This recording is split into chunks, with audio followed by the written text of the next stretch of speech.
Bienvenue sur ma chaîne Clay Organisation. J'espère que vous allez tous très bien, que la fin du mois de janvier se passe bien pour vous.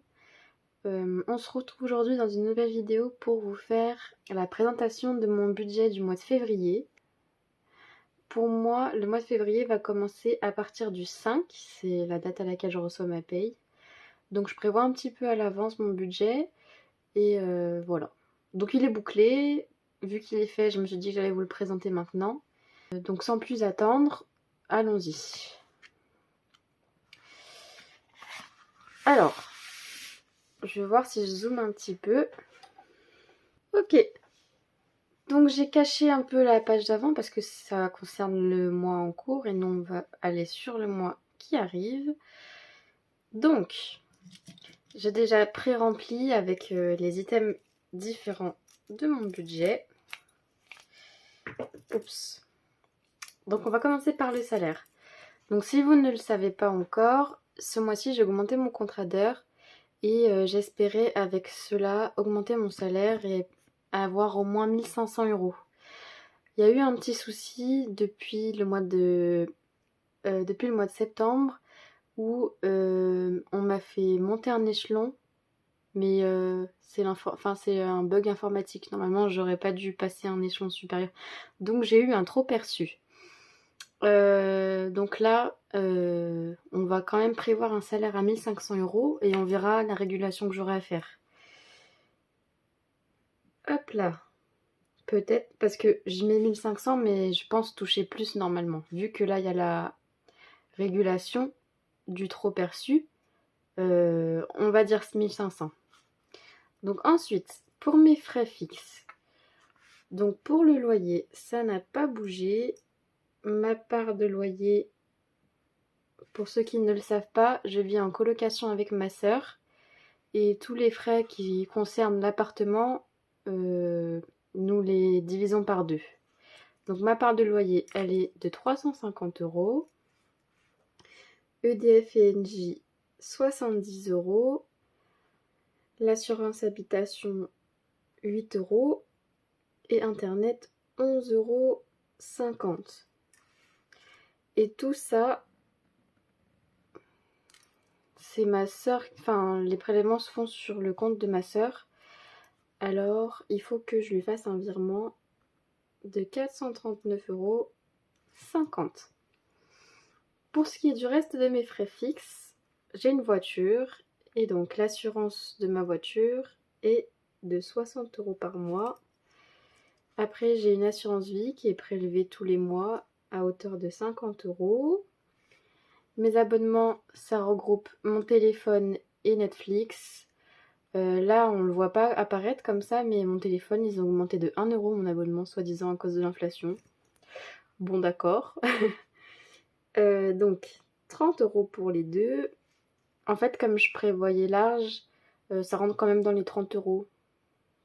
Même si l'abonnement téléphonique a augmenté, ça rentre toujours dans les 30 € d'abonnement. Après, pour les frais bancaires, je suis à 3,35 €, mais je vais arrondir à 5. Ça sera plus facile à calculer. Une fois qu'on additionne tout, on a un total de 584,50 €, ce qui nous fait un reste à vivre de 915,50 €. Comment est-ce que j'obtiens mon reste à vivre ? En fait, c'est en soustrayant mes frais fixes à mon salaire. Donc une fois que j'ai mis mon reste à vivre, je vais calculer mes frais variables. Mes frais variables, je les gère de deux façons différentes, en virtuel et en physique. Pour mes frais variables virtuels, j'ai les courses. Le mois dernier, j'avais mis 160 € de budget, mais là, je vais mettre 150. Et pour l'essence, 150. Comme ça, ça me fait un compte rond de 300 € pour mon virtuel. Et après, pour mes autres frais variables qui se gèrent en espèces avec mes enveloppes, j'ai les loisirs que je mets à 40 € pour le mois, la beauté à 20 €, la santé à 20 €. Restaurant, j'avais mis 50 € le mois dernier. Là, j'ai enlevé 10 € et je vais les rajouter à mes 50 € du mois dernier et ça me fera 60 pour le mois. Parce que j'avais dit que j'allais essayer là ce mois-ci de faire 2 enveloppes à la quinzaine. Donc ces enveloppes seront loisirs et resto, c'est-à-dire que les 2 premières semaines, j'aurai 30 € pour les restaurants par exemple et 20 € pour les loisirs. Et les 2 dernières semaines, j'aurai 20 € pour les loisirs et 30 € pour restaurant. Donc je vais essayer comme ça et on verra si ça marche bien.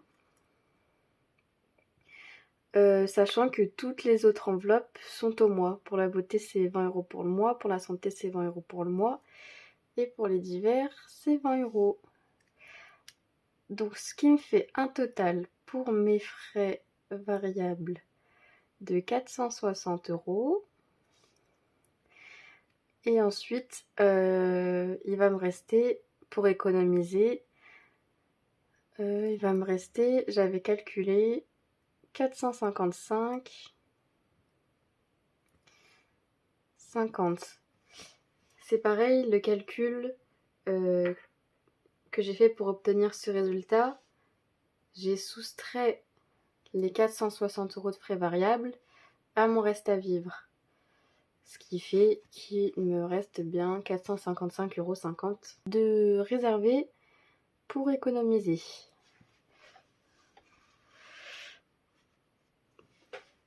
Ensuite, donc ces 450 €, j'ai décidé de les répartir de cette façon-là. La majorité en virtuel et le reste, ça sera dans mon carnet de provisions en physique. Donc, j'ai décidé de mettre sur mon livret d'épargne populaire 200 € et sur mon compte Boursorama 100 €. Mon livret Boursorama. Ensuite, pour mes provisions, j'ai décidé de mettre 150 € ce mois-ci, que je vais répartir de cette façon-là. Pour les anniversaires, 40 €. Pour Noël, 40 € et pour Soju, mon chat, 20 €.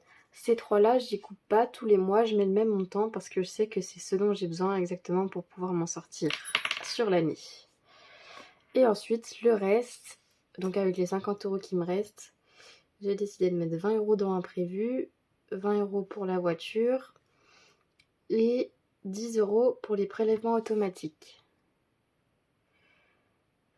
Voilà, ça boucle un peu mon budget pour le mois. On va dézoomer. Donc pour ce mois-ci, on va faire comme ça. Pour ceux qui n'ont pas regardé ma vidéo de présentation sur ma chaîne, j'avais présenté mes objectifs court terme, moyen terme et long terme. Mon objectif court terme, il était d'augmenter mon contrat d'heure pour augmenter mon salaire. Je voulais obtenir 1500 € minimum. Donc ça, c'est bon. Et maintenant, je vais entamer mon deuxième objectif, qui est mon objectif moyen terme, qui était d'économiser 10 000 € sur mes livrets au total, afin de pouvoir faire un apport suffisant pour acheter une voiture. Donc je me suis dit que comme j'ai mon nouveau salaire, vous voyez, avant j'avais un salaire de 1300 €, 1340 pour être plus précise. Les sous que je gagne en plus, c'est des sous que j'ai rajoutés dans mes épargnes. D'habitude, je mettais que 100 € sur mon livret d'épargne populaire. Et là, j'ai doublé. Je mets 200 €. Ensuite, donc qu'est-ce que je voulais dire ? Voilà, je me suis dit que j'allais me faire un challenge pour booster le remplissage de mes épargnes. C'est que je vais essayer d'économiser 2000 € en 4 mois. Ce qui veut dire que normalement, je dois avoir environ 500 € d'économie par mois. Donc là, pour ce mois-ci, on sera bon. Enfin, normalement, à la fin du mois de février,